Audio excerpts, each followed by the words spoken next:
করছে, আমার ভাই শুধু নওশাদ নয়, আমার ভাইয়েরা করছে, আমি দেখতে এসেছি। এবং আগামীকাল অর্থাৎ আসছেন কি না আমরা সরাসরি কথা বলার চেষ্টা করবেন। এই যে আটকানো অনেক পরিকল্পনা হয়েছিল, আপনি আসছিলেন, তার আগেও কিন্তু পুলিশ এসেছে বা নবান্ন থেকে পুলিশ আসলো, তারপরেও কিন্তু এই প্রোগ্রাম আমি এসছি বলে চলে গেছে, খবর পেয়েছে আসছে পালিয়ে গেছে, টেলার দেখে খবর পেয়েছে আসছে পালিয়ে গেছে।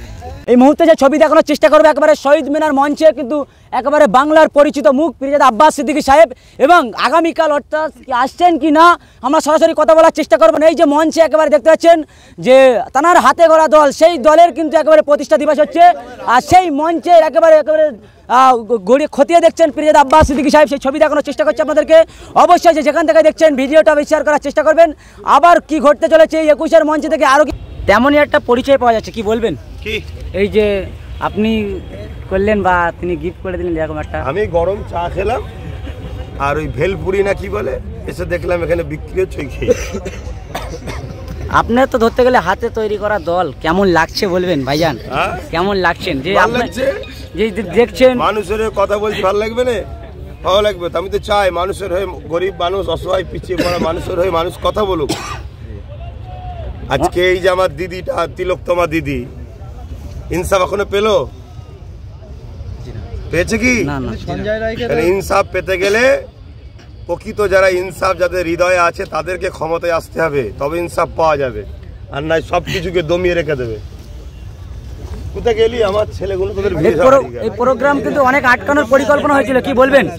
এই প্রোগ্রাম আটকানো অনেক পরিকল্পনা হয়েছিল, আপনি আসছিলেন, তার আগেও কিন্তু পুলিশ এসেছে বা নবান্ন থেকে পুলিশ আসলো, তারপরেও কিন্তু এই প্রোগ্রাম আমি এসছি বলে চলে গেছে, চলে গেছে, খবর পেয়েছে আসছে পালিয়ে গেছে। টেলার দেখেছেন কি?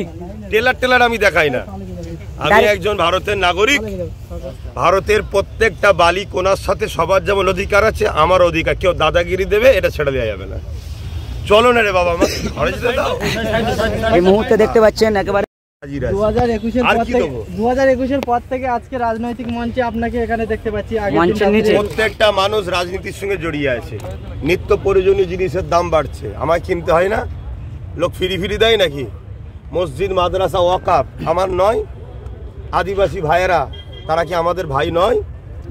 যেখানেই মজলুমের পক্ষে, জালিমের বিরুদ্ধে কথা হবে, একজন নাগরিক হিসেবে সেখানে আমার যাওয়া দরকার। আমি দেখতে এসেছি কেমন লাগছে। আমার ভাই করছে, আমার ভাই শুধু নওশাদ নয়, আমার ভাইয়েরা করছে, আমি দেখতে এসেছি।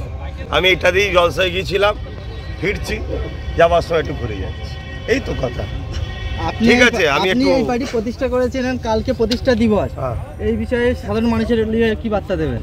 মহান ব্যক্তি তো সেই হয় শুনেছি, হতে পেরেছি কি জানি না, যে তৈরি করে অন্যকে গিফট করে।